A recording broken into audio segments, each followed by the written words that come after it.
Chers membres d'Église et chers amis, bonjour.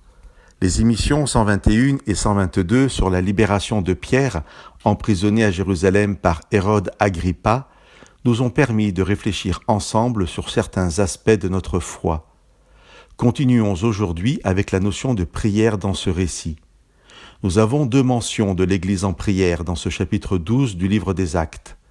Au verset 5, Pierre était donc gardé en prison, mais l'Église priait Dieu pour lui avec ferveur.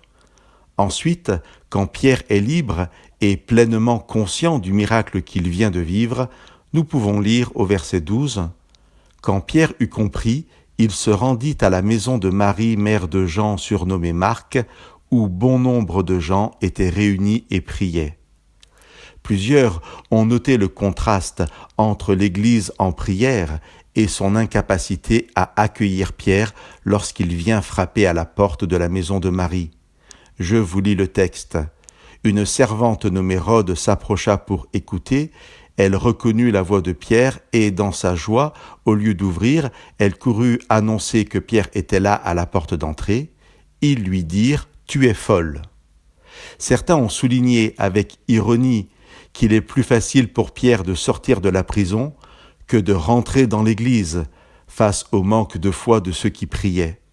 Ce qui est intéressant, effectivement, c'est que l'Église, hormis Rhode, qui sera pris pour une folle, est dans l'incapacité de croire que ce pourquoi elle prie avec ferveur, la libération de Pierre, a été entendue et exaucée par Dieu. Cela vient-il du fait que la nouvelle soit annoncée par une femme, en plus servante, à qui l'on n'accorde pas assez de crédit?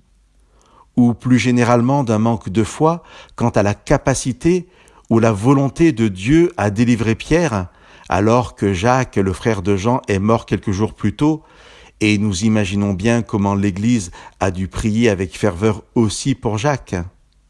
Je pense que cet épisode doit nous interpeller dans le cadre de notre propre vie de prière. Serait-il possible que nous prions Dieu pour des sujets qui nous importent, mais que nous ne soyons pas capables d'en voir la réalisation quand elle arrive ?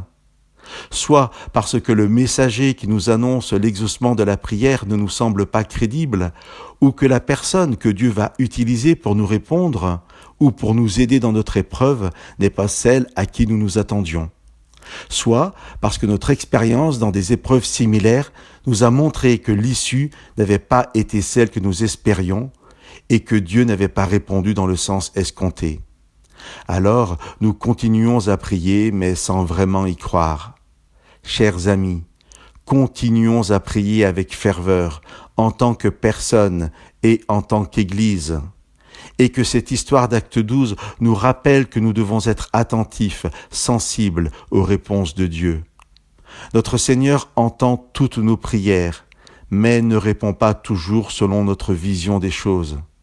Et quand il le fait, que notre foi, notre confiance en lui nous permettent de discerner sa bénédiction. Alors, que Dieu vous bénisse.